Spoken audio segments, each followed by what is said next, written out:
ఉన్న ఒకే ఒక్క party YSR Congress party ఇప్పటికే చాలా అంశాలపైన బయట రాష్ట్రమంతా గొడవలు చేస్తున్నారు.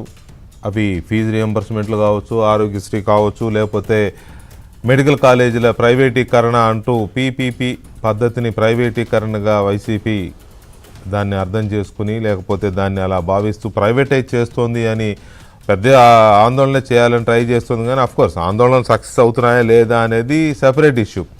మరోవైపు తిరుపతి లడ్డూ కల్తీ విషయంలో పెద్ద ఎత్తున దుమారం రేగుతోంది. దేశవ్యాప్తంగా దీని మీద చర్చ జరుగుతోంది. జాతీయ మీడియా కూడా పూర్తిగా దీని మీద ఫోకస్ పెట్టిన పరిస్థితుల్లో జగన్మోహన్ రెడ్డి ఒక దోషిగా, ఒక ద్రోహిగా నిలబడ్డారు జనం ముందు.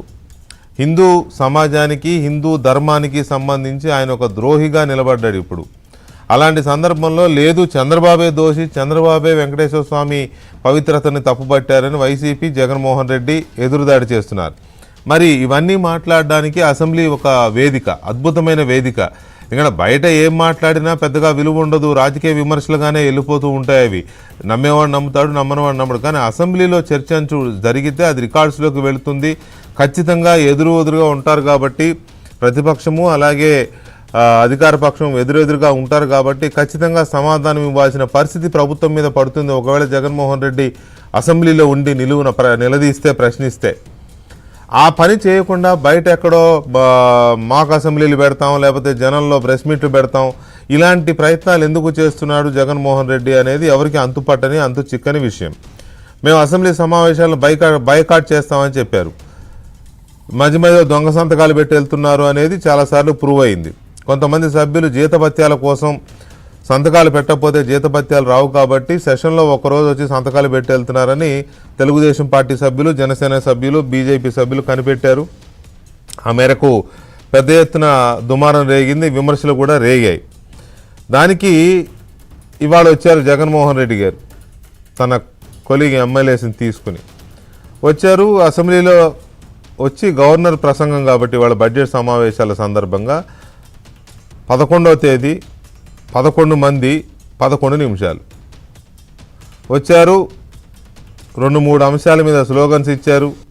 ప్రత్యేకించి మెడికల్ కాలేజీల అంశంపైన నినాదాలు చేశారు, వెళ్ళిపోయారు. ఇంకంతే. ఈ బడ్జెట్ సమావేశాలకు రారు అనేది అర్థమైపోయింది. ఎందుకంటే సమావేశాలకు వచ్చే ఉద్దేశమే ఉంటే గవర్నర్ ప్రసంగం అయిపోయేదాకా ఉండేవారు.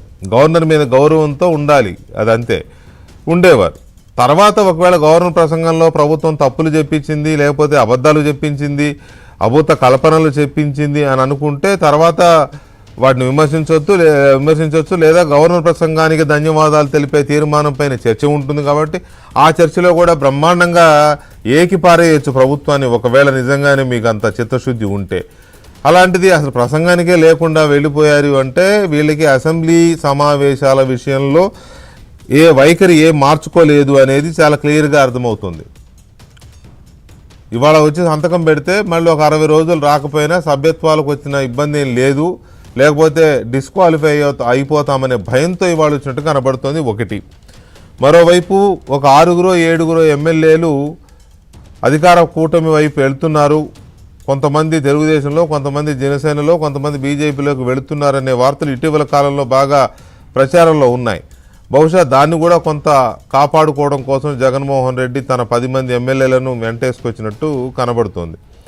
సో ఈ 11వ తేదీ 11 మంది 11 నిమిషాలు కూర్చుని ఏం చేశారు, వీళ్ళ భవిష్యత్తు స్ట్రాటజీ ఏంటి, బయట చంద్రబాబు పైన, పవన్ కళ్యాణ్ పైన విపరీతమైన దాడి చేస్తున్న వీళ్ళు అసెంబ్లీలో ఎందుకు ప్రభుత్వాన్ని నిలదీయలేకపోతున్నారు, ప్రభుత్వాన్ని ఎందుకు ఎదుర్కోలేకపోతున్నారు, ప్రభుత్వాన్ని ప్రశ్నిస్తే అసెంబ్లీలో కూర్చుని ఎక్కడో తాడేపల్లి ఇంట్లోనో పార్టీ ఆఫీస్లోనో తనకు నచ్చిన నలుగురు తన మీడియా వాళ్ళను ఒక నలుగురిని కూర్చోబెట్టుకుని ఏకపాత్రాభినయంలాగా చెప్పుకుంటూ పోవడం కంటే నిజంగా చిత్తశుద్ధి ఉంటే, ప్రభుత్వం తప్పు చేస్తోంది కొన్ని వ్యవహారాల్లో అని ఉంటే, అది తిరుపతి లడ్డూనా, లేకపోతే మెడికల్ కాలేజీల ప్రైవేటీకరణ, లేకపోతే ఏదైనా కావచ్చు, వీటి విషయంలో ప్రభుత్వాన్ని నిలదీయాలి, ఎండగట్టాలి అని జగన్మోహన్ రెడ్డికి ఏ మాత్రం చిత్తశుద్ధి ఉన్నా అసెంబ్లీలో కూర్చుని చేయాలి, అసెంబ్లీకి హాజరై చేయాలి. అవి ఎందుకు చేయడం లేదు, ఎందుకు పారిపోతున్నాడు ఆయన అనేది ఇవాళ ఆంధ్రప్రదేశ్ వ్యాప్తంగా జరుగుతున్న చర్చ.